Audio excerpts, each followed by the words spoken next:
Bona tarda a totes, benvingudes i suposo que també hi haurà algun home en breu.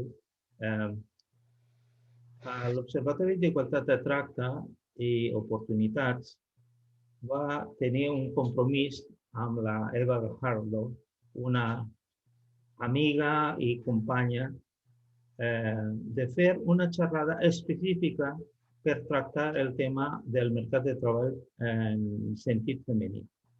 I aquesta serà la primera ocasió de fer la xerrada nova.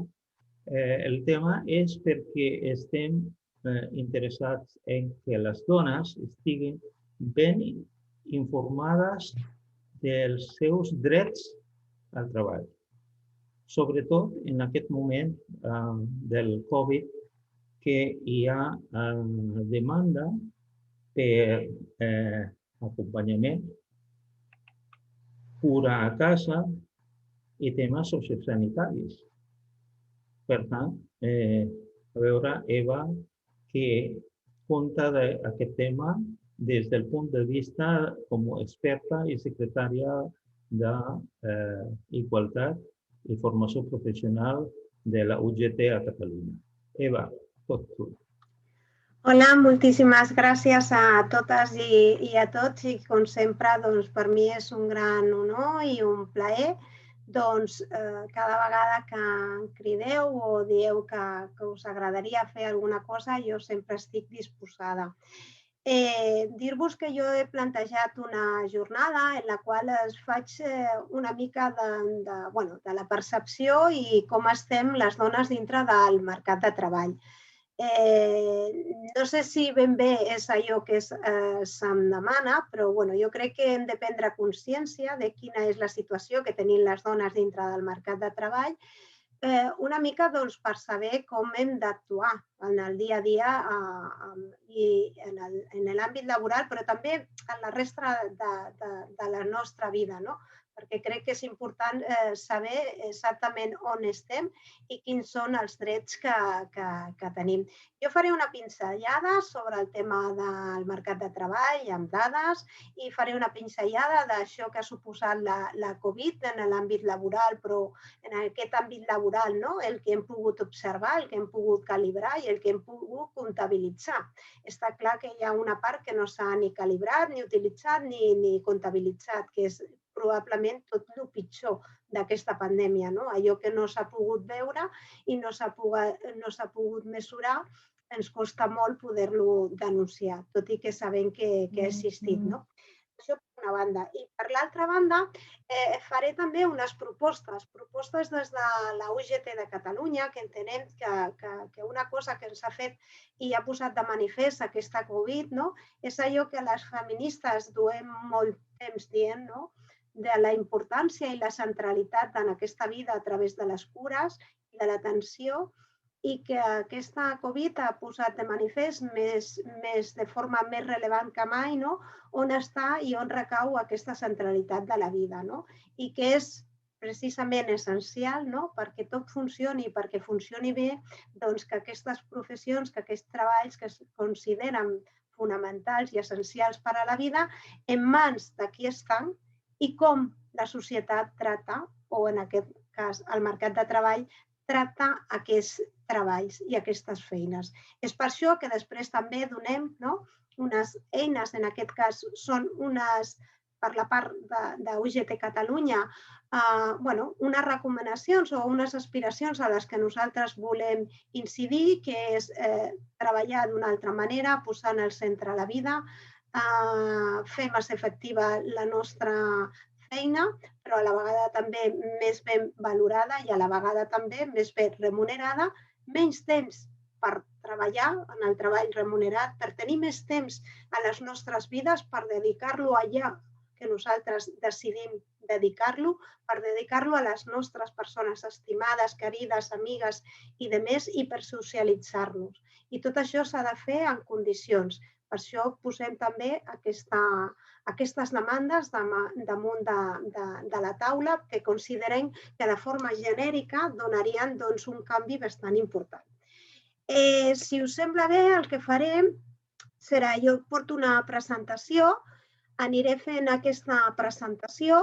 Vosaltres teniu dues opcions. Una, fer preguntes a través del xat i Jonathan, que ell en aquest cas agafarà totes aquestes preguntes i després me les donarà.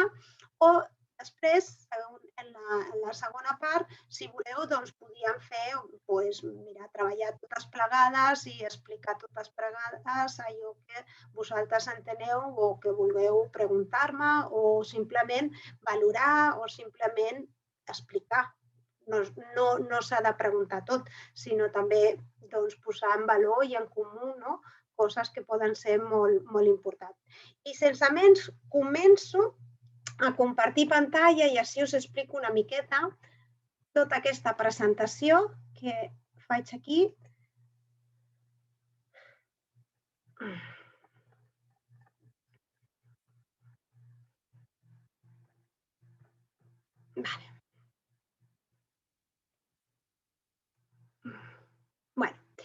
Us explico. La situació de les dones en el món laboral, les desigualtats de gènere i el que hem vist avui per avui amb el tema de la pandèmia. Jo sempre m'agrada ensenyar-vos aquesta diapositiva.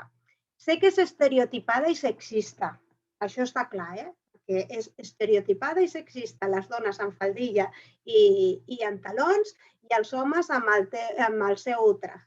Però sí que és cert que visualitza molt bé com ens situa els homes i a les dones dintre d'aquest món, dintre d'aquesta cursa i quins són els obstacles que tenim les dones en la nostra societat i quina és la carrera que porten per davant els homes. La veritat és que quan mirem aquesta diapositiva ens n'adonem que la societat està organitzada sota uns criteris, uns rols, una manera de fer, una cultura, uns costums, en la qual hi ha una divisió sexual del treball, on els homes tenen aquest concepte de l'home recaptador, de l'home proveïdor, i de la dona és l'atenció i la cura. Tot això transformat i traspassat a lo que és el mercat de treball avui per avui, veiem com les dones en aquest món tenim aquests obstacles a la nostra cursa d'abans de la vida, cosa que els homes, com veiem, no la tenen. Aquesta és una petita reflexió, però a mi m'agrada parlar i sentir el que és la bretxa salarial. Allò que tothom parla, però que des de la UGT som pioners en posar damunt de la taula quin és el concepte de la bretxa salarial. Quan ningú parlava, quan ningú sabia de lo que era la bretxa salarial. Nosaltres ja ho vam posar damunt de la taula. I la bretxa salarial és aquest percentatge que surt de la desigualtat que patim les dones dintre del mercat de treball. I aquesta desigualtat està feta en conceptes econòmics. Això és el contingut de la bretxa salarial. Això és el que nosaltres entenem per bretxa salarial. En realitat, no estem parlant d'una bretxa salarial, estem parlant de moltes bretxes salarials que tenim dintre de l'àmbit laboral. Però és l'expressió econòmica de les desigualtats que patim les dones dintre del mercat de treball. I això és el que hem d'aprendre, i és el que hem de prendre consciència. Any rere any surt un percentatge i en aquest any tenim una bretxa del 22,17%. Aquí hem de parlar que la bretxa és una mitjana on hi ha professions, treballs i feines que tenen més bretxa salarial, més diferència salarial i altres que tenen menys. Llavors, estem parlant única i exclusivament d'una totalitat. I aquí estem parlant tant de la bretxa que hi ha en l'àmbit privat com en l'àmbit, en aquest cas, en el sector públic. És una mitjana. Estem parlant també que a Catalunya la bretxa salarial sempre és un punt per sobre de la mitjana, com a mínim, de tot Espanya. Això és una casuística que veiem que la tenim des de fa molts anys. Pot ser que el perquè d'aquesta diferència salarial de mitjana és per la tipologia de feines que tenim a tot el territori de Catalunya. Una altra manera de mesurar la bretxa salarial és no tenir en compte l'efecte de la jornada completa i parlar, en aquest cas, de lo que és el concepte de la bretxa salarial només per hora, quan comparem hora per hora de feines, tant d'homes com de dones. Doncs aquí veiem que tenim una bretxa salarial del 15%, que també surt més bretxa salarial a Catalunya que a la resta d'Espanya. Això en què es tradueix? Es tradueix en que amb una mitjana, les dones cobren 6.350 euros menys que els homes, però com mitjana, evidentment. Mirem què passa amb la bretxa salarial i les edats que tenen les persones. Quan ens inserim dintre del mercat de treball, que és aquesta primera franja, que són les persones que són menors de 25 anys, veiem com d'entrada ja tenim una segregació ocupacional. Aquesta segregació ocupacional fa que les dones estiguin inserides en treballs i en sectors i en ocupacions que estan menys remunerades dintre del mercat de treball. Després veiem com a la segona franja d'edat, que és la de 25 anys a 34, els guanys que perceben tant els homes com les dones són més o menys al voltant d'uns 9.000 euros. Veiem, o podríem dir, que en aquest cas la bretxa disminueix perquè els guanys són els mateixos. Però què passa després? Després, a partir dels 35 anys en endavant. A partir dels 35 anys i coincidim amb els cicles vitals de la vida de les dones, ens trobem on la bretxa salarial comença a obrir-se i a fer-se més gran. Què està passant? Doncs, evidentment, les dones comencen a entrar i a sortir del mercat de treball, evidentment, perquè tenen necessitats. I quines són les necessitats que tenen les dones? Atenció i cura. Això no és que les invisibilitzi dintre del mercat de treball. Això vol dir que les està situant en uns estadis al qual no li poden dedicar el mateix temps que li dediquen els seus companys de feina. És per aquesta raó que les dones comencen a tenir una bretxa salarial més gran a partir que coincideix l'edat dels cicles vitals i que tenen com a conseqüència després també una repercussió a l'hora d'abandonar el mercat de treball, perquè hem de recordar que les dones i els homes, una vegada ja deixem de treballar, passem a cobrar a través d'un sistema de pensions, el qual també està situat i organitzat sense perspectiva de gènere i està planejat amb unes regles que, evidentment, fa que les dones tinguin una bretxa salarial més elevada. Què és el que passa amb les dones i amb la bretxa salarial i amb els salaris que són més baixos? Doncs mireu-vos, això és molt senzill. Precisament on els salaris, o en aquest cas, les dones estan en ocupacions amb salaris que són més baixos i és on més gran és aquesta bretxa salarial. En aquestes ocupacions elementals estem parlant que la bretxa salarial va cap al 30%, un 31,78%.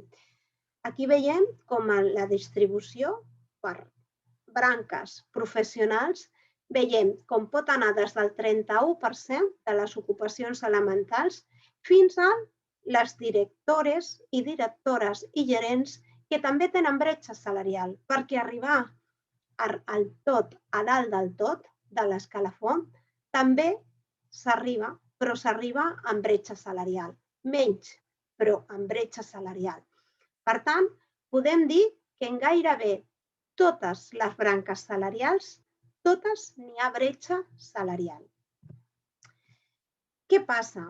Mirem una mica com es comporta el mercat de treball, en aquest cas, la taxa d'ocupació que tenim dones i homes quan tenen responsabilitats familiars, en aquest cas fills i filles, I la franja d'edat que estem comparant és de 25 a 54 anys. Doncs mireu, tenir fills i filles penalitza les dones dintre del mercat de treball i beneficia els homes. Una altra vegada més, aquests rols de gènere estan situant a les dones fora del mercat de treball amb menys presència dintre del mercat de treball. I de la mateixa manera que proporciona més estabilitat i més projecció i beneficia els homes, de la mateixa manera perjudica els homes quan aquí hi ha feines de cura. Per tant, estem parlant de que tenir fills dintre del mercat de treball beneficia els homes i perjudica altament a les dones. Perjudicat vol dir que estem menys presents, que tenim menys taxa d'ocupació dintre del mercat de treball. I és que veiem com situem i com anem perpetuant aquests rols de gènere.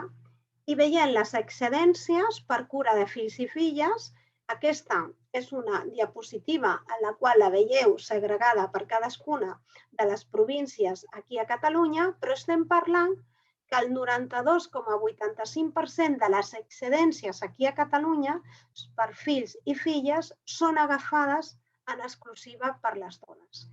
I jo crec que amb aquesta diapositiva deixa de manifest molt bé com d'arrelats encara avui estan els estereotips i els rols de gènere a la nostra societat.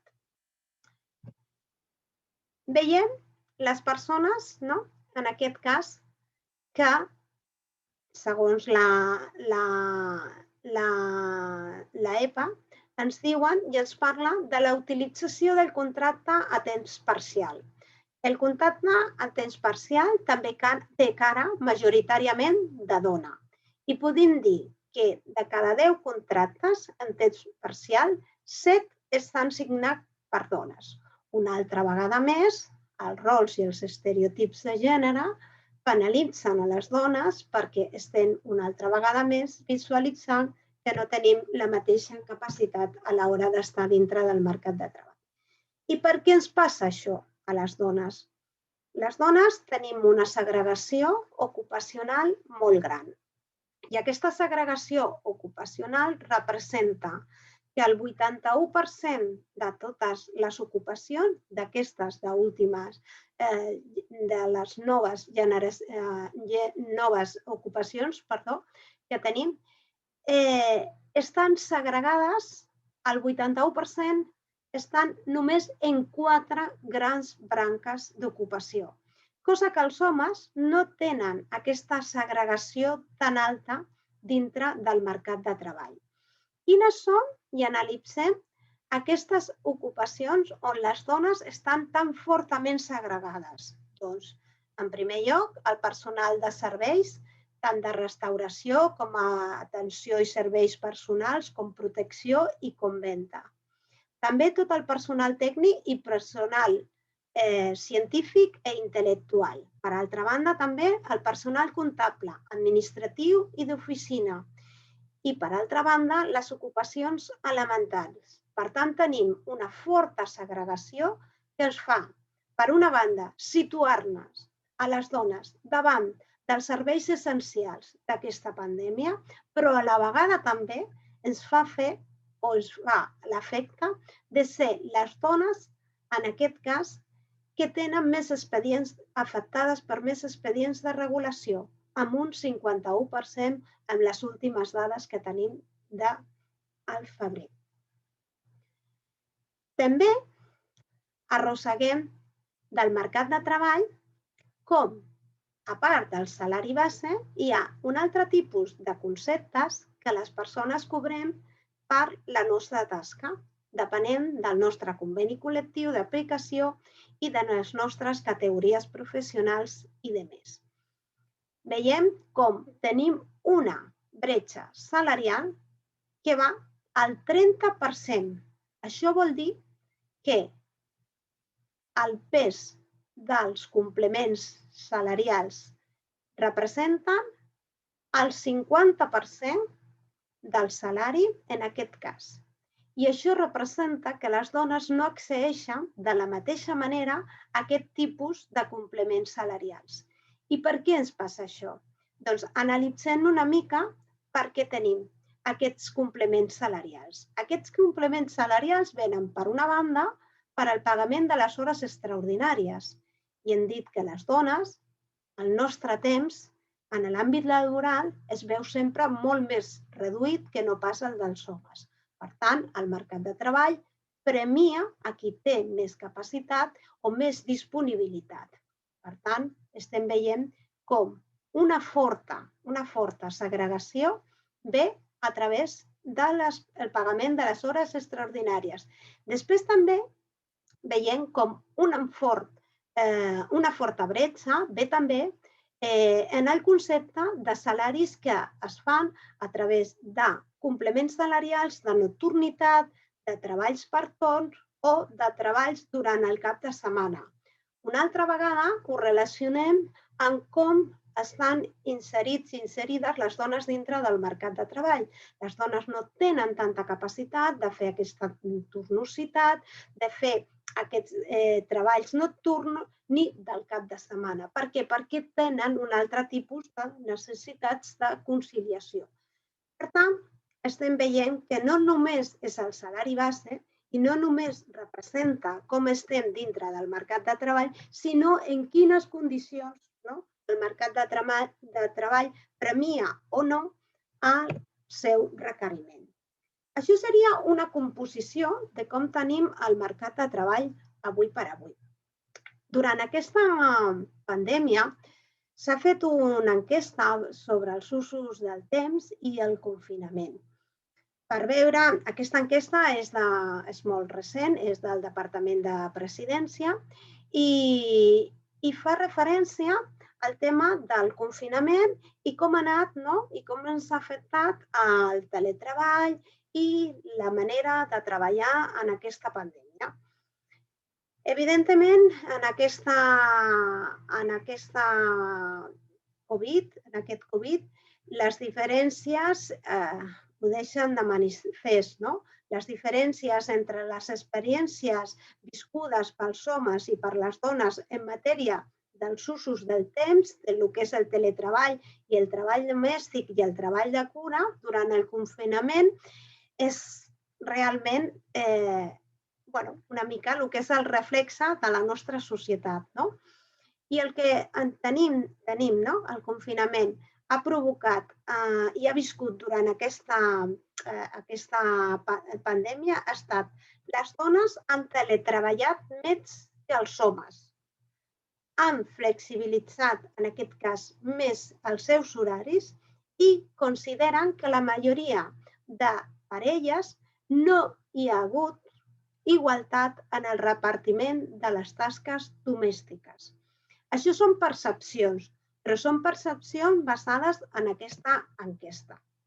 Quan parlem de teletreball i flexibilitat horària, veiem com les dones han treballat més que els homes, ja que els sectors que més alta demanda durant la pandèmia han estat els sectors més feminitzats, com he dit anteriorment. Aquells que estan relacionats amb l'atenció, amb la cura, els de sanitat, els dels comerços essencials i de més. Els homes tenen més tendència al treball a distància i presencial, de forma combinada, que no pas les dones. Després, un 52,4% de les dones han teletreballat, mentre que en el cas dels homes això ha sigut un 38,4%. Això també depèn d'aquesta distribució i aquesta segregació que tenim les dones dintre del mercat de treball. Tant homes com dones consideren que el teletreball compaginat amb la feina presencial és una bona forma per organitzar-se el treball, però com una organització del treball, que és com nosaltres definim el que és el teletreball, una organització del treball. El 66% de les dones van flexibilitzar els seus horaris laborals enfront d'un 60% dels homes. Això vol dir que també han sigut les dones les que han tingut que modificar més els seus horaris. I després, el 30% de les dones assegura haver treballat més hores durant el confinament, mentre que només el 21,5% dels homes han tingut aquesta percepció de que han treballat més hores durant el confinament. Parlem del que són les tasques de corresponsabilitat. Tant els homes com les dones valoren que el teletreball pot ser una eina positiva a l'hora de la conciliació. També el 42,6% dels homes consideren que el repartiment de les tasques domèstiques és igualitari, però només el 27% de les dones opina que això ha sigut així. Per tant, aquí la percepció varia moltíssim entre homes i dones.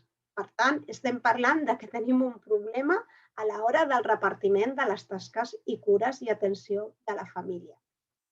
El 75,3% dels homes consideren que han hagut o han sigut o han tingut corresponsabilitat en la parella durant el confinament, mentre que només el 54% de les dones opinen el mateix. Una altra vegada, tenim percepcions diferents sobre un mateix concepte, depenent si són homes o si són dones. Això vol dir que la cosa no funciona bé.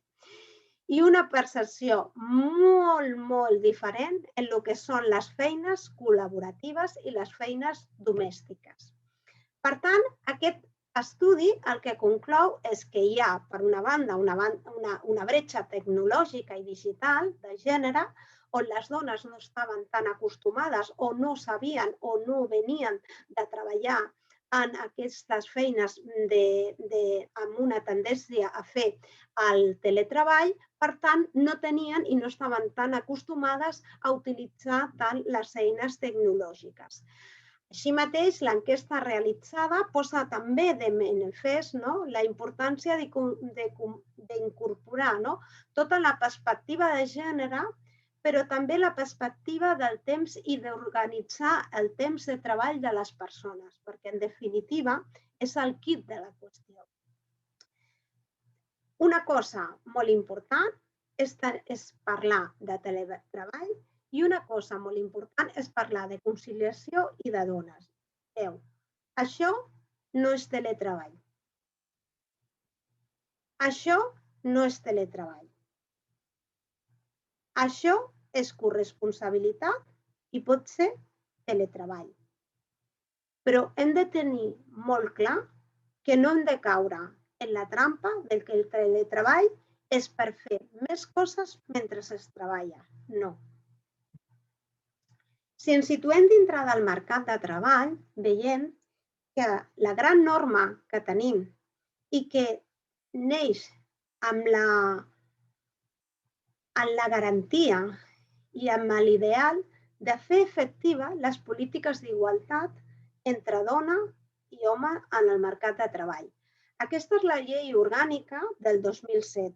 Aquesta és la llei que regula per primera vegada el concepte de que els pares tindran aquesta baixa per paternitat.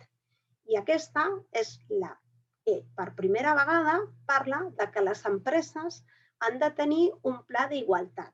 Han de lluitar contra la discriminació de les dones dintre de l'empresa i que hauran de tenir, depenent de la seva grandària, o un pla d'igualtat o unes mesures d'igualtat, com tal de contribuir a la igualtat efectiva i real dintre del mercat de treball.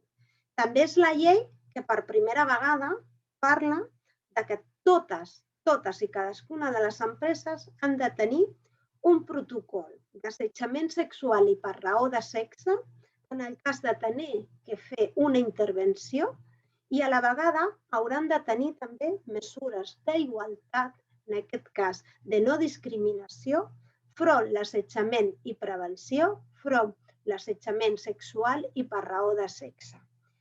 Aquesta llei que va néixer amb aquest esperit de fer efectiu les polítiques d'igualtat va néixer també amb una mancança, que va ser un desenvolupament reglamentari del que realment s'havia de materialitzar a través dels plans i les polítiques d'igualtat de les empreses. Aquest gran Real Decret o aquest desenvolupament reglamentari no va vindre fins al 2019. Això no vol dir que no es faci res o no es va fer res des del 2007 fins al 2019, però sí que és cert que feia falta que hi haguessin unes mesures urgents perquè l'efectivitat d'aquesta llei del 2007 no la veiem traspassada al mercat de treball i era necessari tenir aquest Real Decret. Aquest Real Decret sí que desenvolupa com han de ser aquestes mesures i sí que dona més pistes de com hem d'aplicar aquesta perspectiva en l'àmbit laboral. S'havia fet molta feina per part dels sindicats majoritaris, en el qual ja establien quins eren els mecanismes, però sí que va fer falta, en aquest cas, aquest desenvolupament reglamentari que a través d'un acord aquest estiu que es va arribar per part dels sindicats majoritaris, que són UGT i Comissions Obreres a nivell de tot Espanya, es va arribar a aquest acord que després es va traspassar al Real Decret 901 dels plans d'igualtats i al Real Decret 902 d'igualtat retributiva entre dones i homes. Sí que és cert que en el 2019 també va sortir un Real Decret en el qual s'establia l'obligatorietat de que hi hagués un registre salarial que han de tenir totes i cadascuna de les empreses.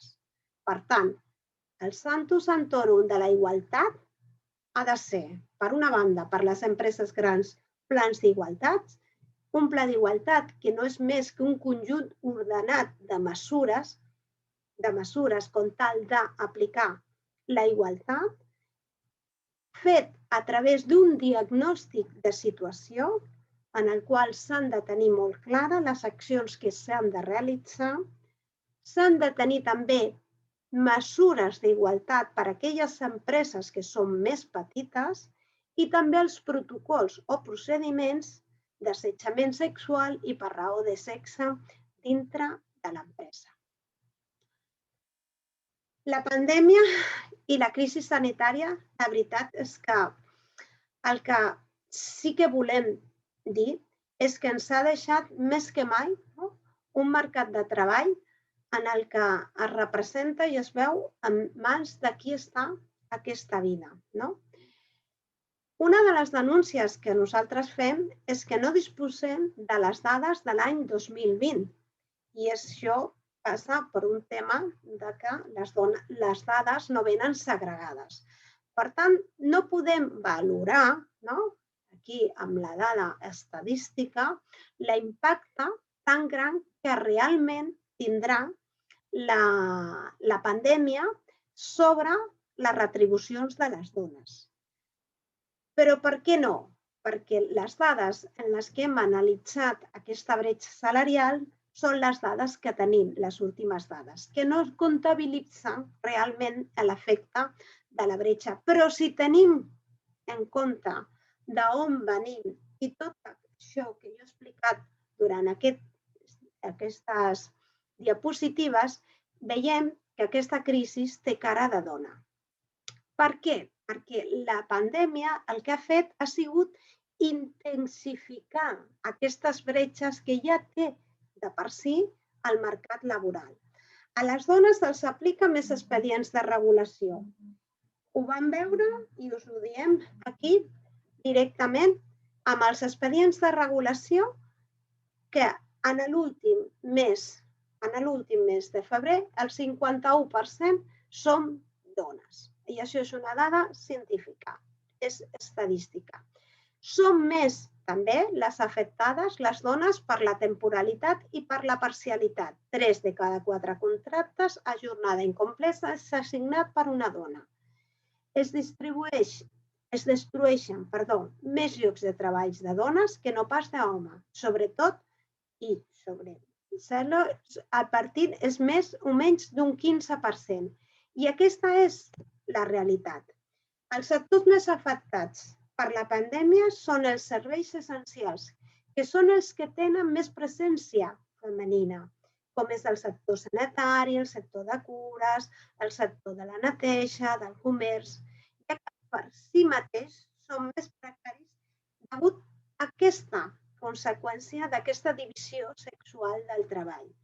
Després, les dones estem segregades ocupacionalment, no?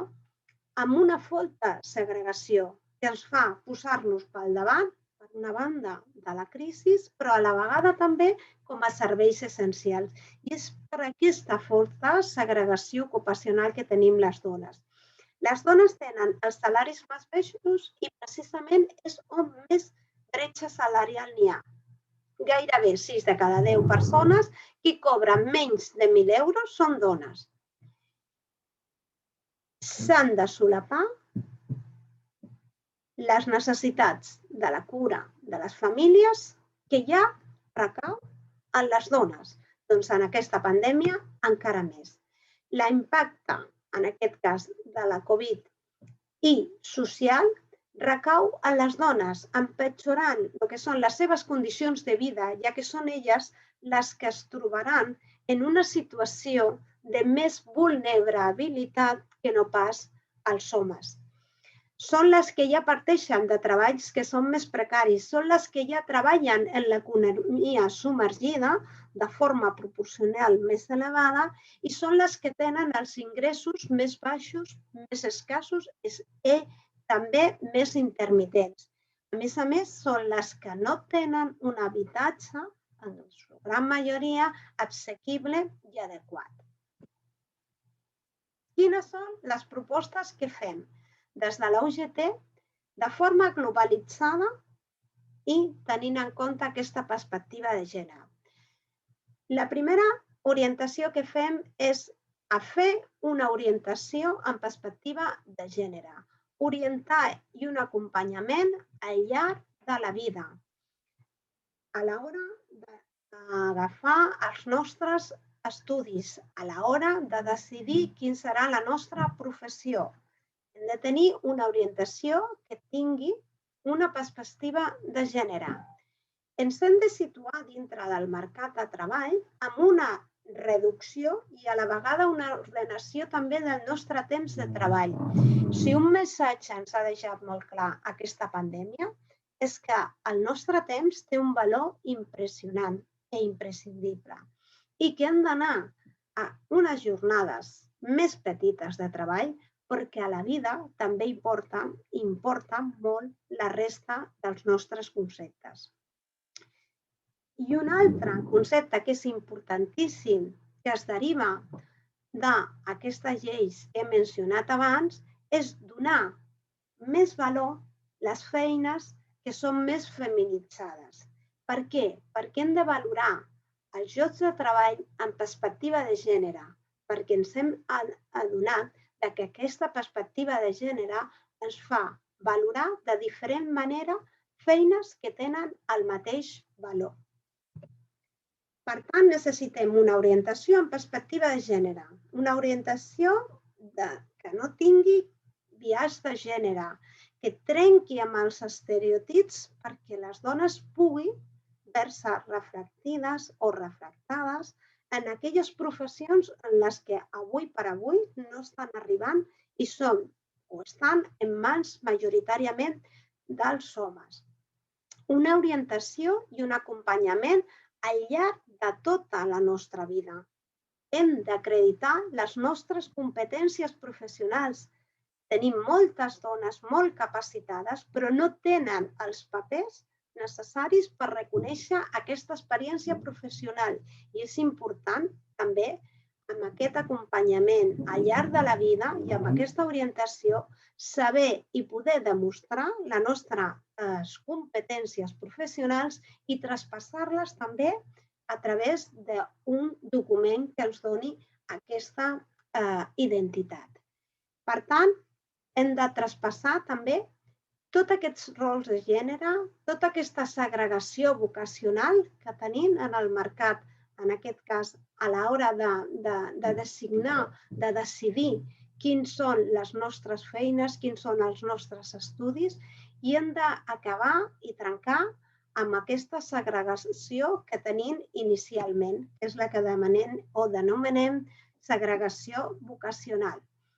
Mireu, per nosaltres és important aquest temps de la nostra vida, el temps de la nostra vida. Venim de la filosofia aquella del 8-8-8, però com veieu és una jornada laboral de 8 hores, no? Inspirada en aquella jornada de 8 hores per treballar, 8 hores per la família i l'oci i 8 hores pel descans. Però això és del 1800. Ara hem de fer un pas més endavant, i hem de mirar-nos, no? I enlluir-nos en aquests països nòrdics o en aquests països de la Unió Europea on el que estan començant a implementar aquestes reduccions de jornada i aquest ordenament del temps de treball, no? Dintre de les empreses. Fer jornades flexibles, amb bolses d'hores o amb promoció o amb proveir, en aquest cas, altres formes de treball com el teletreball. Són bones mesures, evidentment que sí, però creiem que la nostra situació ens permet anar un pas més enllà. Anar un pas més enllà vol dir reduir la jornada laboral ordinària, setmanal, i anar cap a les 32 hores de treball. Això no vol dir ser menys eficients, ni molt menys. Això vol dir que estem en un punt d'inflexió on ve una nova era, que és l'era de la tecnologia, de la mecanització, de la digitalització, de la robòtica, en la qual prescindirà d'aquelles feines que són més repetitives i necessitarà unes altres feines. Per tant, també la incidència en el mercat de treball la veurem referida i és una oportunitat la qual tenim ara i canviar aquest concepte. Per nosaltres, la reducció de la jornada comporta un benefici que és de doble direcció. És, sens dubte, un avantatge en la competitivitat de la pròpia empresa i és una aposta directa cap a una millora de la qualitat de la vida de les persones treballadores. El concepte és donar per rebre. Aquesta és la clau. Persones treballadores contentes tenen un major compromís amb els seus objectius i els resultats de l'empresa. I això és el que hem d'anar a millorar. Quins són els instruments que tenim dintre de l'àmbit laboral per combatre tots aquests conceptes que us estic explicant que ens fan tant de mal a les dones o la situació que patim les dones dintre del mercat de treball? Un dels instruments és el registre retributiu. És important saber i saber i tenir aquesta transparència salarial.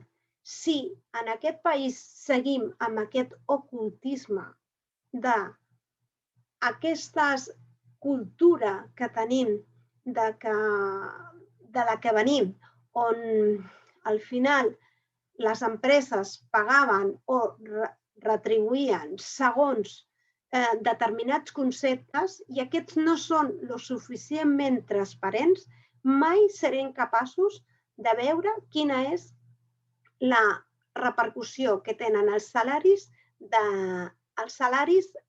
amb les dones. Per tant, necessitem que el registre salarial, que ja és obligatori des de fa un any, sigui una eina essencial en totes les empreses. L'auditoria salarial s'ha de veure, s'ha d'analitzar. Aquesta auditoria salarial és per a aquelles empreses que tenen l'obligació de fer un pla d'igualtat o que decideixen de forma voluntària o perquè l'administració així s'ho demana, que facin un pla d'igualtat. Després, un concepte que és importantíssim és un sistema de valoració del lloc de treball, tant que sigui en la classificació professional de l'empresa com en el conveni col·lectiu. I sobretot, també, la transparència ha de passar per al dret de la informació a les persones treballadores. Les persones treballadores han de poder saber quin és el seu salari i si creuen que tenen algun tipus de discriminació, poder-lo denunciar. El concepte que en realitat està dintre de l'Estatut dels Treballadors és el concepte de l'obligació d'igual retribució per treballs d'igual valor. I no estem parlant de treballs que siguin iguals, sinó que tenen la mateixa valor, que tenen el mateix valor. Què fa, en aquest cas, a l'Estatut dels Treballadors? Identifica exactament què és el que vol dir un treball que tindrà igual valor que un altre quan la naturalesa, les funcions o les tasques efectivament encomanades, les condicions educatives, professionals o de formació exigides per al seu exercici, els factors estrictament relacionats amb el seu acompliment i les condicions laborals en les que dites activitats es porten a terme, realitzats siguin equivalents. I aquí està la clau. Per tant, aquest concepte s'ha de tenir en compte a totes les empreses, en tots els convenis col·lectius i en tots els acords col·lectius. Hem de treballar per millorar i per implicar-nos i adoptar el que és aquest concepte. S'ha de pujar el salari mínim interprofessional. Mireu, si apugem el salari mínim interprofessional, pujarem majoritàriament el salari de les dones, perquè, com hem vist anteriorment, són les dones les que majoritàriament estan en aquestes franges d'activitats que tenen pitjors salaris. S'han de derogar totes les reformes laborals i s'han de derogar perquè la pandèmia ha deixat una altra vegada més la desprotecció en evidència, la desprotecció tan gran que tenen i el desequilibri tan gran que tenim en el mercat de treball les dones. Per què? Perquè aquesta afectació de les reformes laborals han fet carregar sobre la part més feble del mercat de treball. I aquí són les dones majoritàriament les perjudicades, les reines de la temporalitat, de la parcialitat, de la tornositat, les regnes, en aquest cas, de la precarietat. I s'ha de reformar el sistema de pensions, perquè encara avui aquest sistema de pensions està pensat sota uns elements aparentment neutres, però tenen com a conseqüència una disposició diferent per a les dones. Per tant, està clar, donar el valor que correspon a les feines de la cura i de l'atenció. Són la centralitat a la nostra vida. Anem cap a una societat cada vegada més envellida, una societat que necessitarà més d'atenció i de cura. I aquest ha de ser un valor fonamental. I aquestes professions han de ser valorades d'aquesta manera. Feines que estan majoritàriament en mans de les dones. Feines que tradicionalment i que degut a aquesta divisió sexual del treball, el nostre mercat de treball les ha traduït en feines de poc valor. Feines que són les que precisament sostenen la vida. Si no fem cura, si no estem arreglats, si no estem curats, si no tenim les atencions i les nostres necessitats cobertes, com podem anar a l'endemà següent a treballar? És impossible. Valorar el temps com el nostre bé més preciat. Hem de treballar menys per ser més efectius i a la vegada també més feliços i poder aportar a la nostra societat tant en l'àmbit professional com en l'àmbit personal i d'atenció. La situació de les dones en el món laboral, desigualtats de gènere i pandèmia, gràcies a totes i a tots. Moltíssimes gràcies per la vostra atenció. Espero no haver estat massa passada la intervenció. No, ha estat molt bé la presentació i per a mi, per exemple, m'ha fet alguns dubtes, però esperaré si hi ha alguna persona d'aquí de l'entorn si té alguna pregunta abans que jo. Vale, perfecte. Alguna persona vol intervenir o preguntar en la presentació d'Eva i fent un diàleg ara mateix? Venga, Sensi. Que no mordemos. A mí no me provoques, que ya sabes que me apasiona. Yo creo que has dicho que, bueno, poner la realidad delante, mirarnos en ese espejo de la realidad en la que estamos las mujeres y sobre todo las que ya estamos y las que se incorporan al mercado de trabajo, nos ayudará seguramente a identificar aquellas cosas que tenemos que corregir y a trabajar por ellas. O sea que yo creo que has hecho una lectura, has hecho un ejercicio de síntesis de la realidad del mercado, porque cada tema daría para una intervención. Y sobre todo me ha gustado porque has dicho algo que yo siempre que he tenido que hacer una exposición similar, me digo, ¿no? La discriminación salarial es la suma de todas las discriminaciones que padecemos las mujeres en el mercado de trabajo, desde que entramos hasta que salimos, ¿no? Desde que entramos porque entramos en peores condiciones, ya entramos, ¿no? Ya, nuestra entrada ya es, partimos de una base de discriminación, ¿no? Hasta que al final abandonamos el mercado de trabajo con peores pensiones que los hombres. Por lo tanto, yo creo que para mí es el hilo conductor a la hora de explicar la discriminación, ¿no? La discriminación. Por eso es una de las cosas importantes que tú has explicado muy bien, que hay que combatir, que es el conjunto de factores que hacen que a final de año pues nosotras cobremos o trabajemos 52 días, no me equivoco, ¿no? Más gratis, ¿no? Al año las mujeres. Por lo tanto, yo creo que hay que tenerlo muy en cuenta y bueno, y trabajar y seguir trabajando mucho, no tirar nunca la toalla, y para eso estamos los sindicatos, ¿no? Para estar ahí corrigiendo dentro de las empresas. La formación es muy importante, sobre todo de los delegados y las delegadas, las personas que nos representan, que negocian nuestros convenios colectivos, nuestras condiciones salariales. Es muy importante esa mirada, esa perspectiva de género que hará que valoremos todas esas condiciones directas o indirectas que nos discriminan en el mercado laboral. O sea que yo encantada de escucharte y de reforzar eso que también has explicado.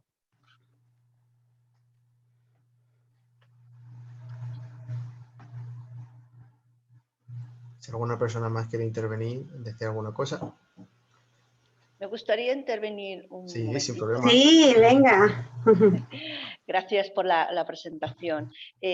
Aunque nosotros, bueno, en este caso, IAMIS lleva poquito tiempo colaborando con las entidades, y la verdad es que la comunidad filipina, esto de colaborar en los sindicatos no es habitual, pero que es la comunidad, yo hablo de la comunidad filipina porque es la que más conozco, pero es la que debería de estar afiliados en los sindicatos por la situación laboral, la precariedad laboral y la situación de vulnerabilidad que se encuentran las mujeres sobre todo. Porque cuando tenemos unas sesiones de informativas, siempre me acuerdo de la fórmula británica de las 8 horas, 8, y siempre les hago como un ejemplo de que la comunidad filipina trabaja, bueno, exagero un poquito, 16 horas, 4 para trabajar y siempre pongo 4 más para las horas extras.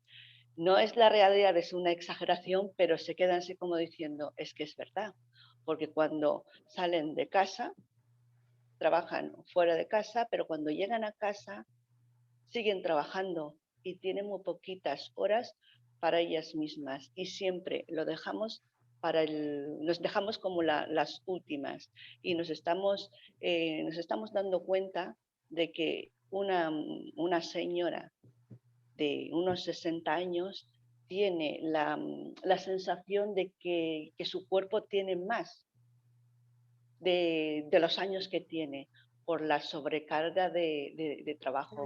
Y la verdad es que esto es lo que nosotros estamos inculcando, de que el trabajo, por mucho que trabajes tantas horas, ese dinero que ganas no es suficiente para poder tener un bienestar.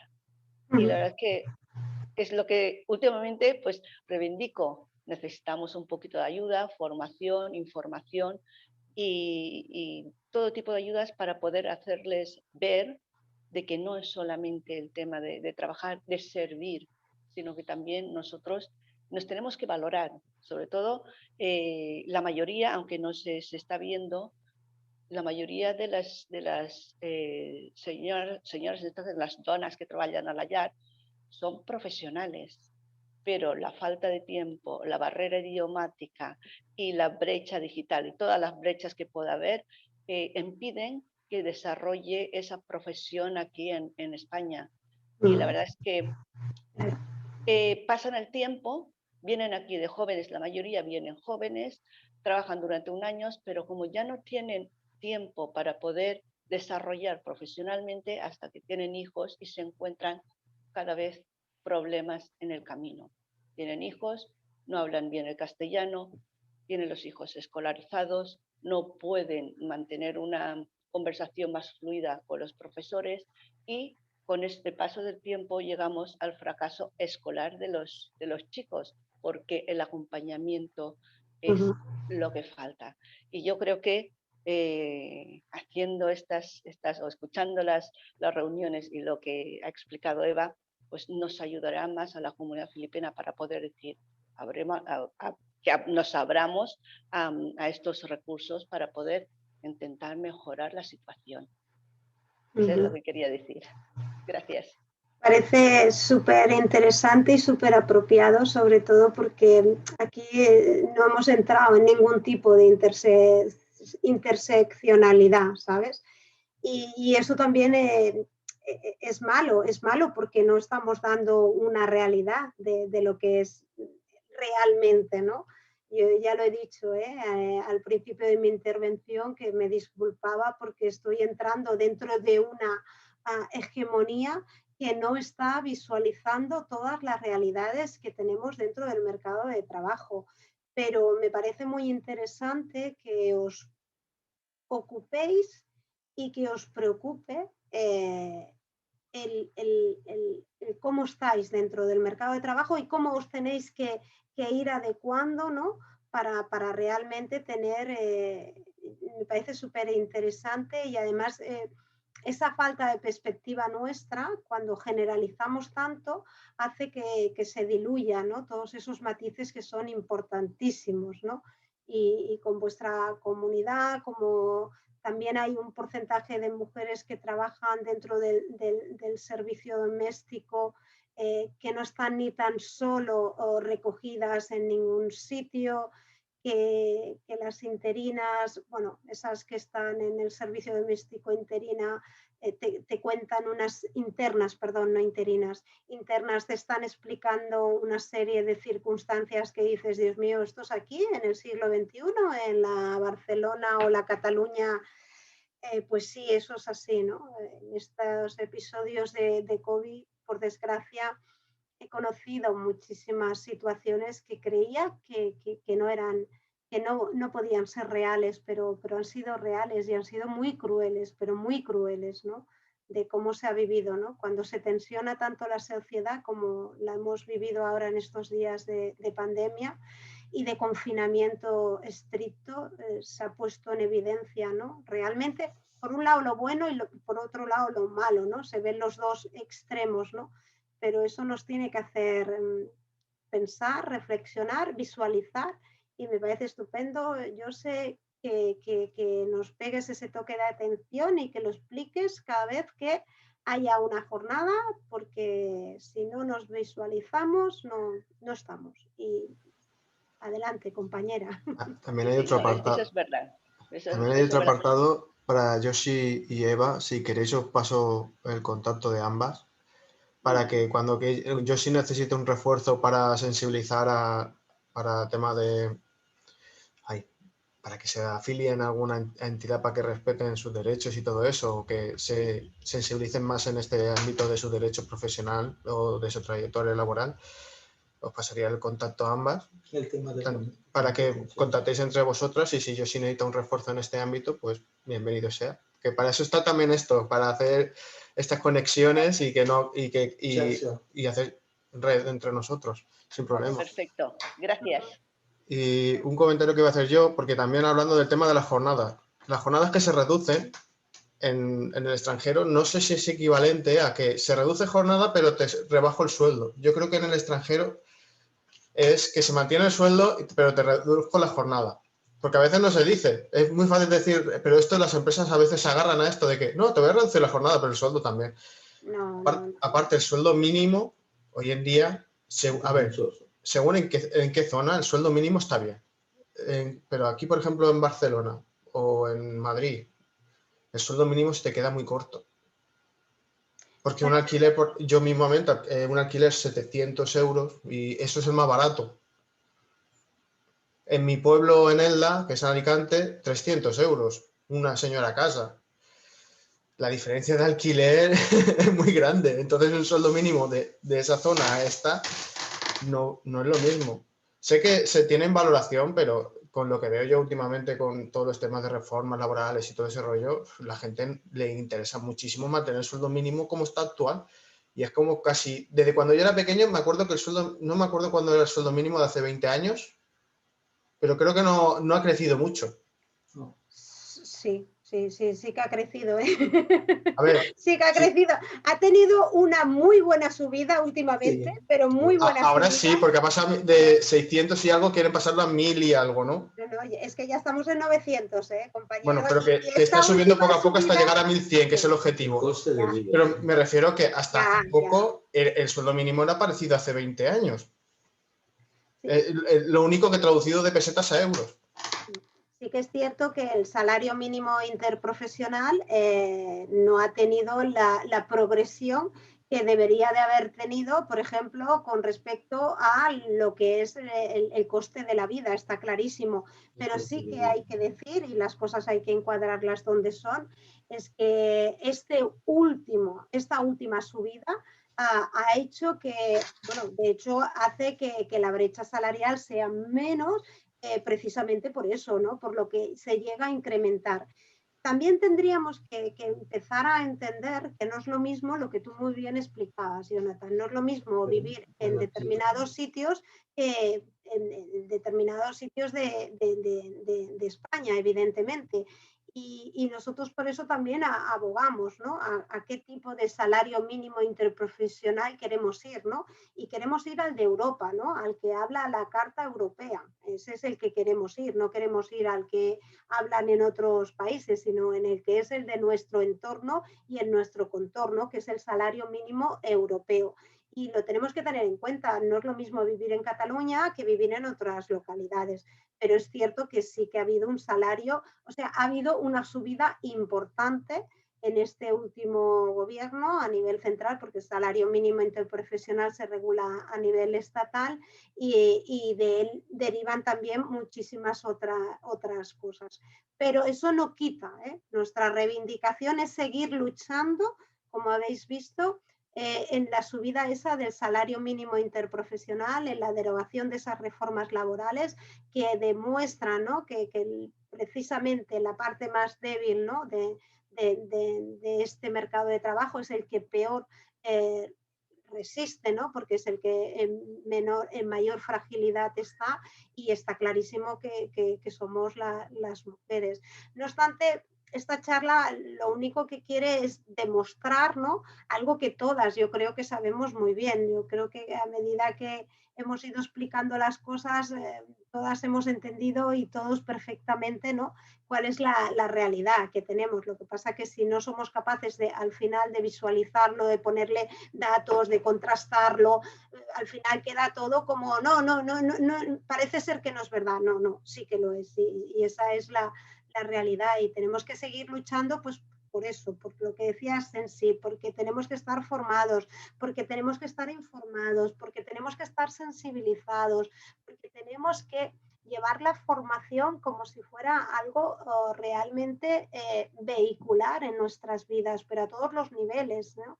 Es muy difícil que las personas que no están formadas puedan reivindicar sus derechos. Si yo no sé cuáles son mis derechos, ¿cómo los voy a reivindicar?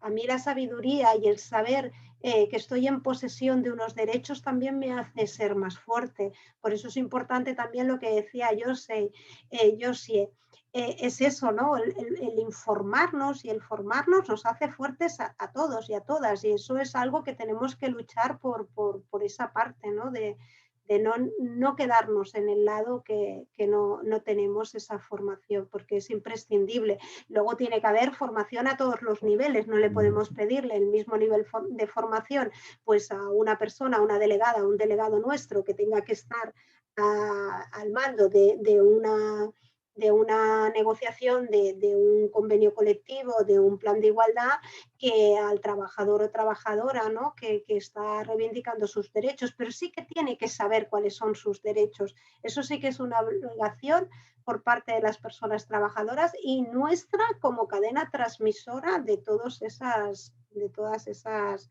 derechos que tienen las personas. Porque es que si no tampoco nos sirve para nada nuestra lucha. Yo siempre lo digo, yo soy trabajadora de una empresa, soy miembro del comité de empresa y siempre le digo a mis compañeras y a mis compañeros, yo podré luchar mucho en una mesa de negociación, pero si a la hora de la verdad de ejercer vuestros derechos vosotros no ejercéis vuestros derechos, no haremos nada tampoco. Con lo cual, eso me sirve también para las normas están para lucharlas, aunque deberían de ser simplemente para aplicarlas, pero las normas de igualdad, no sé por qué razón en este país cuesta muchísimo de aplicarse, y eso es una cultura que tenemos que romper de una vez por todas. La normativa en igualdad ha de ser igual de importante que la normativa de cualquier otra índole, y se tiene que aplicar y tiene que ser... una manera de trabajar por parte de las empresas y creérselo, porque en definitiva lo importante de todo esto es el mensaje pedagógico que hay de todo esto. O sea, invertir en igualdad es invertir en derechos, es invertir en que seas más productiva, más eficiente y más eficaz, porque vas a poder aprovechar toda esa sabiduría de una parte de la población que hoy por hoy simplemente la estás discriminando, o sea, ni la tienes en la misma proporción, ni le das el mismo valor, es que la estás ninguneando y eso no es de recibo. No puede ser que las mejores generaciones, mejor formadas de la historia de este país estén con un 40% de paro, es que no puede ser, eso no es retorno para una sociedad. Eso Eva, puede ser que a veces las mujeres, cuando estáis ocupando puestos de trabajo, ahora has mencionado tú las mesas de negociación, se inhiben un poco de luchar o defender, o porque ya lo dan ya por perdido con este machismo que hay en las empresas? No, yo no creo que haya mujeres que lo den por perdido, ni muchísimo menos. Lo que pasa que cuesta muchísimo, evidentemente. Primero hay que entender y hay que saber lo que es la negociación colectiva, lo que representa, lo que cuesta mover, porque la negociación colectiva tiene una forma de hacer. Los convenios colectivos son de 5, 7, 8 años, depende, ¿no? No es algo que sea completamente maleable de año tras año, no. Total, eso representa, por un lado, que los cambios cuestan de verse en la negociación colectiva. La negociación colectiva también nace y tiene un efecto que cuesta mucho, es un efecto tractor que cuesta mucho moverse, es un efecto inmovilista el que tiene, ¿no? Y luego también hay una visión no transversal de la negociación colectiva y sin perspectiva de género, ¿vale? Y esto es importante, esta es nuestra tarea y esta es nuestra lucha diaria, ¿no? Aplicar esa perspectiva de género. Yo cuando veo, por ejemplo, empresas grandes que trabajan a nivel, y ahora pongo un ejemplo, lo hice el otro día en una jornada, Aigües de Barcelona, que va por su segundo plan de igualdad, que tiene claro que si no aplica la perspectiva de género en el convenio colectivo, por mucho que tenga hagan un plan de igualdad va a ser imposible llegar a una igualdad efectiva y real. Pues cuando ves estos ejemplos, ¿no? Es que ya empezamos a entender el conjunto de todo esto. Luego, culturalmente sabemos el efecto tractor y la visualización, ¿no? del concepto del trabajo, ¿no? El salario, las horas de jornada y cosas que a nosotras decimos, no, es que la vertebración de la negociación colectiva tiene que pasar por otras cosas, ¿no? Y ahí es donde viene nuestra impronta y ahí es donde viene, pues, bueno, pues todo esto que hay que seguir trabajando y luchando mucho para formarnos, porque si no nos formamos no lo haremos posible y es necesario formarse. Sensi, por favor. Yo no puedo evitar de tu comentario intervenir porque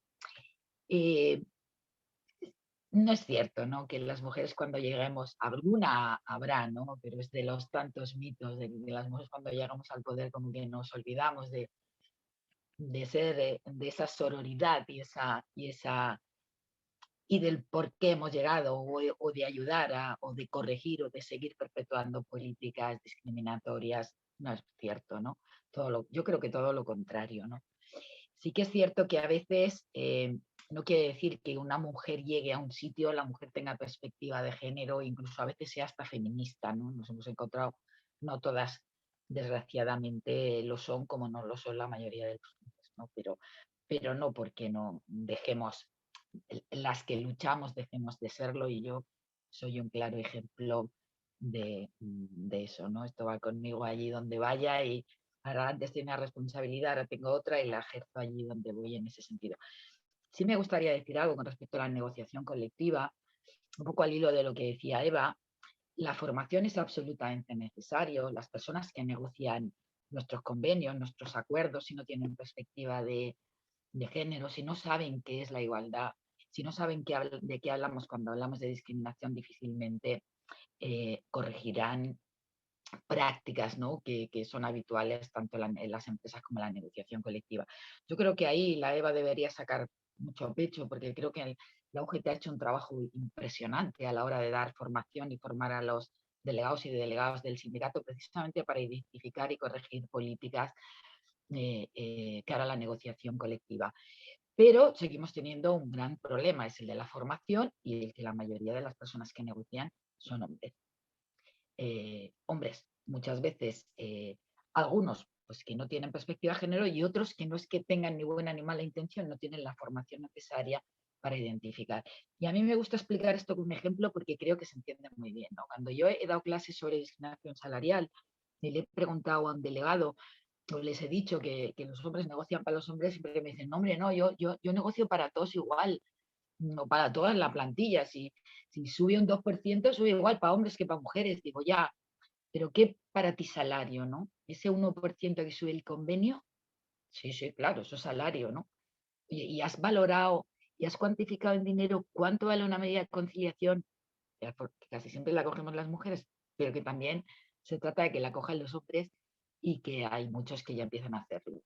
¿Cuánto vale tener una medida de flexibilidad en una empresa que haga que yo no me reduzca la jornada? Por lo tanto, en vez de trabajar 4, 8, me estás duplicando el salario. Es decir, cuantificar qué valen esas medidas de flexibilidad horaria, esa mirada de reorganización del tiempo de trabajo, para que hombres y mujeres podamos conciliar, eso tiene un valor económico importantísimo, que hará que yo no abandone el trabajo, que no me reduzca la jornada, que no me cojo una excedencia. Es decir, eso, ¿vale? Eso es muy importante y eso es cuando se los haces ver, te dicen, ostras, es verdad, no me lo he planteado desde ese punto de vista. Pues yo digo que la formación, y Eva lo ha dicho varias veces, es súper importante. Es decir, que cuando negociamos un convenio colectivo, que esa mirada, ¿no? De qué necesitan los hombres y las mujeres, más allá de ese punto, medio punto, que también es importante negociarlo, de subida salarial, sino otras medidas que seguramente favorezcan, como la conversión de los contratos a tiempo parcial en contratos indefinidos, con la reorganización del tiempo de trabajo es importantísimo. Entonces, claro, eso se consigue con formación y con esa mirada que decía Eva de introducir la perspectiva de género en la negociación colectiva y en todo aquello que hagamos. Y me gustaría solo decir una cosa a la compañera Josi, no sé si lo digo bien, ¿no? Las mujeres sufrimos... Josi sigue escuchándonos, Sensi, sigue sí. Es que ha salido a la calle y ha quitado el vídeo, pero sigue participando, ¿eh? Bueno, solo una cosa, las mujeres, todas, independientemente de nuestra raza, de nuestro sexo, de nuestro sexo, ¿no? También a veces, independientemente de la raza, del color, del país de origen, las mujeres todas sufrimos tenemos esa discriminación de base. Otra cosa muy diferente es las discriminaciones que diferentes colectivos, por razón de origen, por razón de religión, por razón de discapacidad, las mujeres con discapacidad, que podríamos tipificarlas todas y cada una de las sumas que podríamos hacer a las que ya sufrimos las mujeres. Abordarla desde la discriminación en general, si las mujeres no sufriéramos discriminación, seguramente de retos acabaríamos con muchas de esas interseccionalidades, ¿no? Que les llamamos ahora, ¿no? Es muy importante identificarlas, como dice Eva, pero es muy importante que ellas también lo identifiquen. Y para eso creo yo, que hay que ir a informarse, sobre todo si estamos organizarse laboralmente.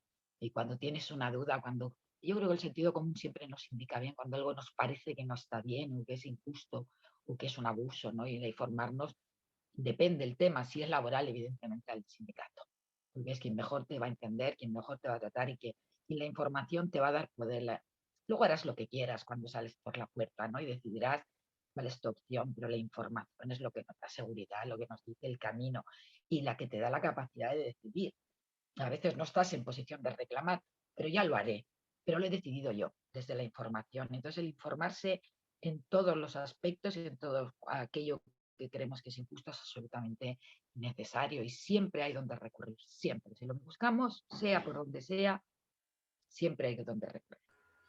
A colación a lo que dices tú, Sensi, y lo que Josie Rocafort mencionó sobre el tema del talento, una cosa que sí hemos detectado desde el voluntariado cuando hemos hecho acompañamiento, sobre todo a las mujeres migradas, algunas refugiadas que jugaban con cierta ventaja sobre la migrada, que a lo mejor tenía titulaciones no reconocidas, ¿vale?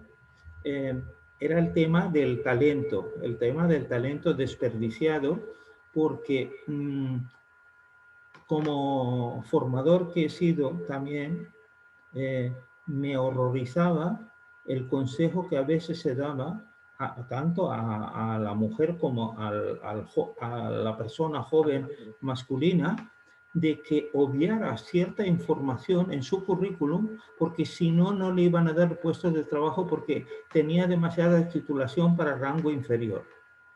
¿Qué os parece esta situación? Porque esto creo que, digamos, prostituye un poco el mercado realmente. No sabemos el talento que tenemos o sí sabemos y no lo queremos ver.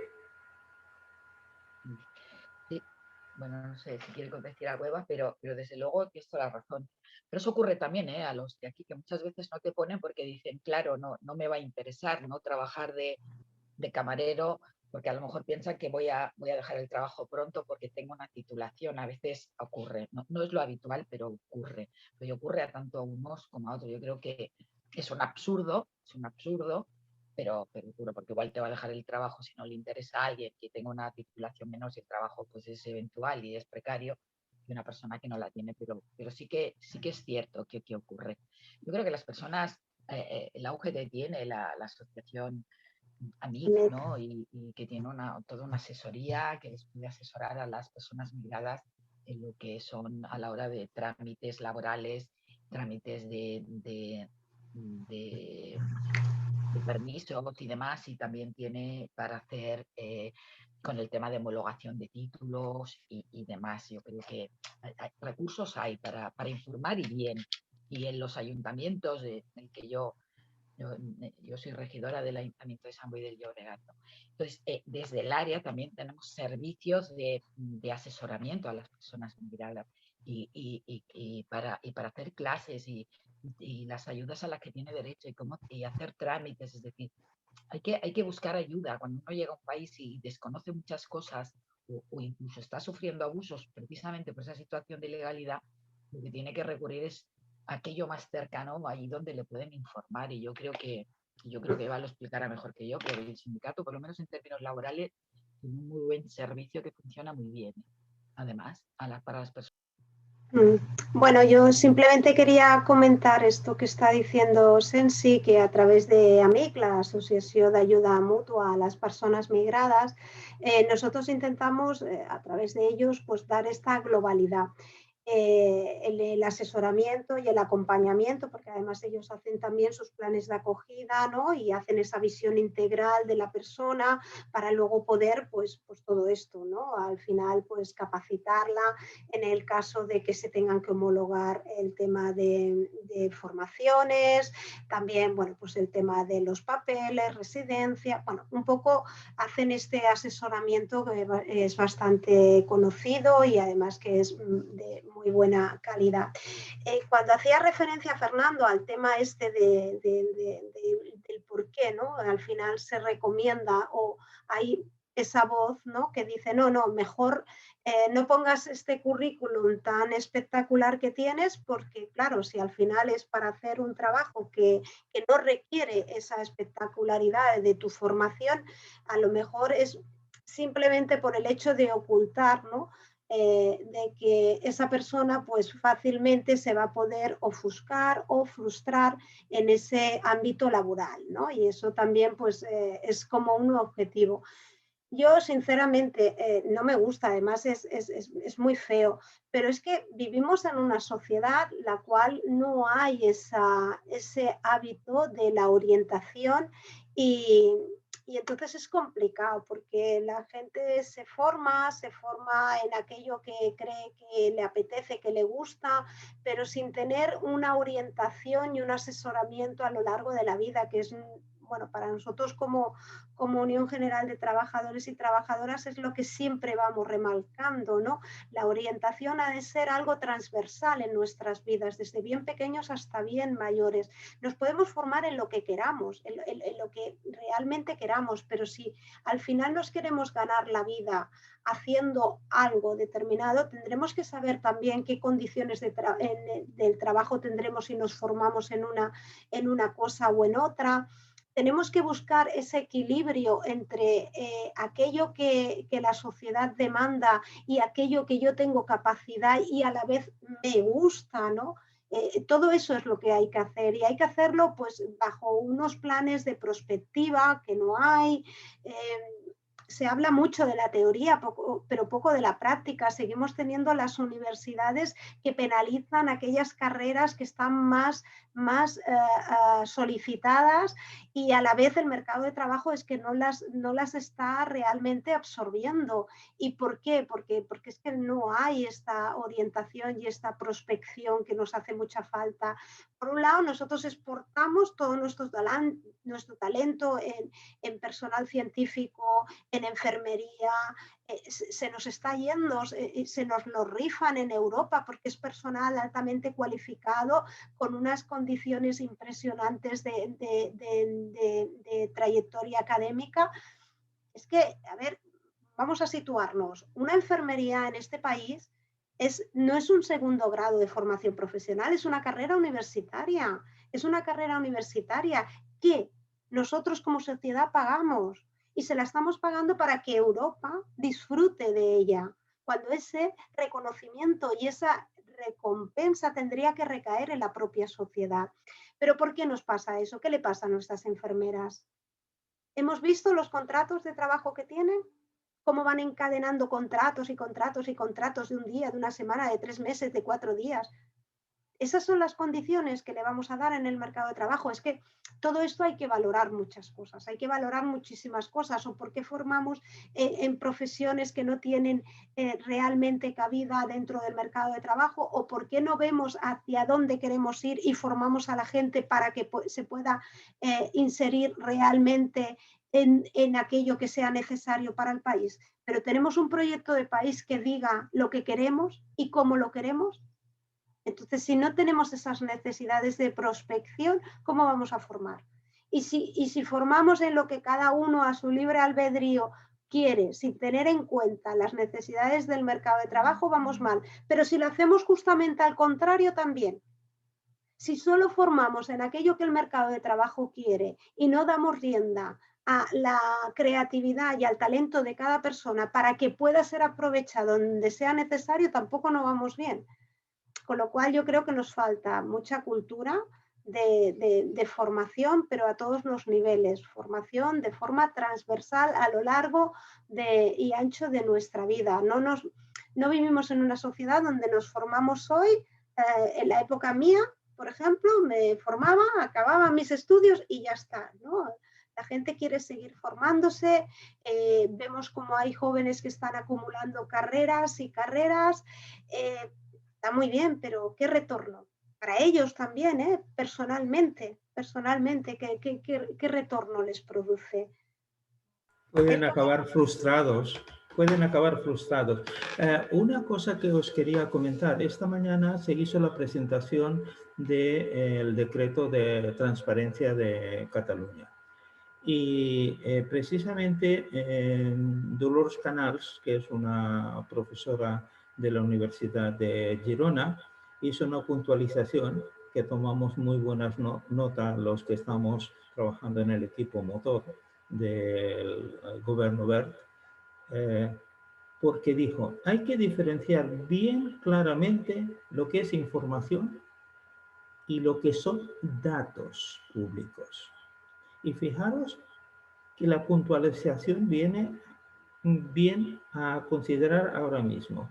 Información tenemos demasiada a veces, y las personas jóvenes, por ejemplo, que están buscando trabajo, o el caso del mercado de trabajo de la mujer, hay una sobresaturación, pero claro, si tú necesitas un trabajo, te lanzas al agua y ya sin salvavidas, a ver qué es lo que consigo, ¿no? Bien, entonces ella puntualizaba y hemos tomado, digo, buena nota porque se está montando precisamente todo el sitio donde queremos que esté toda esta información de transparencia, gobierno abierto y lucha contra la corrupción, incluido temas de contratación.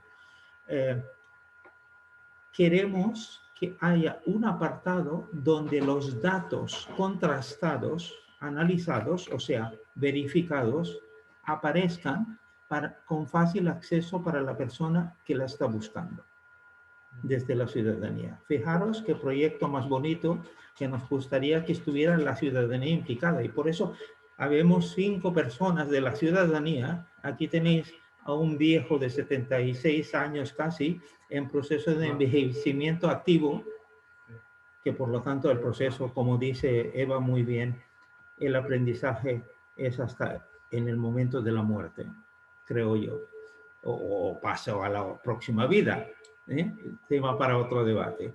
Pero me gustaría muchísimo, y os dais cuenta que hemos tenido que pasar al castellano porque Josie y Sensi han empezado a hablar.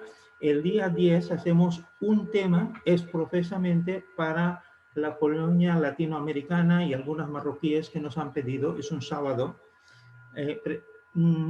a las 10:30 de la mañana para poder seguir atendiendo a su familia.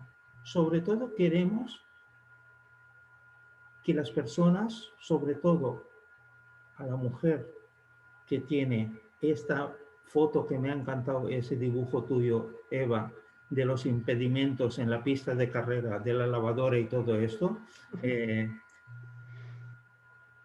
que se pueda compaginar muy bien la vida familiar, la vida laboral y el momento de intimismo vuestra a las mujeres, que necesitáis esos 5 o 10 minutos para poder reflexionar y ver hacia dónde va la vida. Porque no solo la vida es en pareja y familia, la individualidad existe. Y por lo tanto, agradezco muchísimo a Eva que nos haya dedicado hoy, y le voy a pedir que siga prestándonos apoyo con estas charlas, porque es muy interesante estas reflexiones. Estas sesiones vamos a coger trocitos, clips, para hacer sensibilización en los institutos. Precisamente lo que tú decías de la orientación. Gran preocupación desde Bruselas, ya sabes tú, Eva, que yo he estado trabajando en Bruselas, gran preocupación es que no estamos llegando a la juventud. Y es la generación que va a tener que tomar el relevo. ¿Cómo? Si están frustrados, están decepcionados, no creen ya a nadie, no se afilian a un sindicato, no se apuntan a una asociación y sin embargo tienen muchas ganas de participar. Anoche, por ejemplo, me sentí muy comprendido porque me conecté a las 11 de la noche como representante del Banco del Temps de Sitges a la Red Mundial de Bancos del Tiempo. Y me entró un poco de envidia sana de ver el sentido comunitario de los norteamericanos y los ingleses, los del mundo anglosajón. O sea, increíble. O sea, por lo tanto, fijaros si tenemos temas que hablar. Os agradecemos muchísimo, Eva, de verdad, todo el tiempo que nos has dedicado. A Sensi también por presentar ciertas cosas. Yo sí que seguirá participando con nosotros y iremos haciendo mesas de debate y charlas específicas. Tema reforma horaria, otra vez tema laboral. Ahora cuando salgan todo el tema de la ley de igualdad estatal, a ver en qué medida nos afecta a la ley de igualdad de aquí, que ayer hubo también muchas críticas de la ley de igualdad de trato y no discriminación que tenemos aprobada desde diciembre. Muchas personas cuando se lo decimos dicen, ah, pero eso que es nuevo, ¿ves? Hace falta informar a las personas. Bueno, yo no quiero, sí. Me gustaría, es que he de marchar por un tema de conciliación. No, por eso. Para mí, intento predicar con mi propio ejemplo, ¿no? Y tengo una madre muy mayor y no me puedo permitir el no estar y atenderla a ella. Y por eso estoy un poco sufriendo porque he de marchar con ella. Agradeceros, y ya sabéis que soy incondicional vuestra para todo lo que necesitéis. A veces me cuesta encontrar los huecos, pero verdad, Jonathan, al final los acabamos encontrando. Sensi, como siempre, cariño, es un placer y un honor tenerte siempre y bueno, yo ya sé que tú donde vas, tu bandera la llevas por dentro y el resto de compañeras que estáis, a Jose y a las demás compañeras, gracias también por estar ahí y por vuestra dedicación, vuestro tiempo.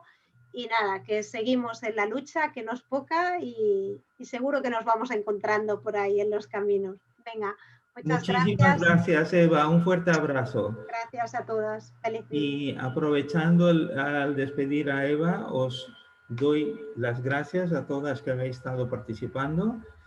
Y ya sabéis que será material de sensibilización en las escuelas y cualquier cosa que necesitéis os facilitaremos los correos electrónicos para que podamos estar en contacto permanente. Un fuerte abrazo. Un beso, Eva. Fernando, gracias. Adiós, Eva. Fernando, adiós, Sensi, y a todas. Hasta la próxima. Gracias por participar. Fernando, una cosa. Dime. Que en algun momento jo he començat a parlar castellà perquè pensava que la gent m'entenia millor, que no tinc cap problema parlant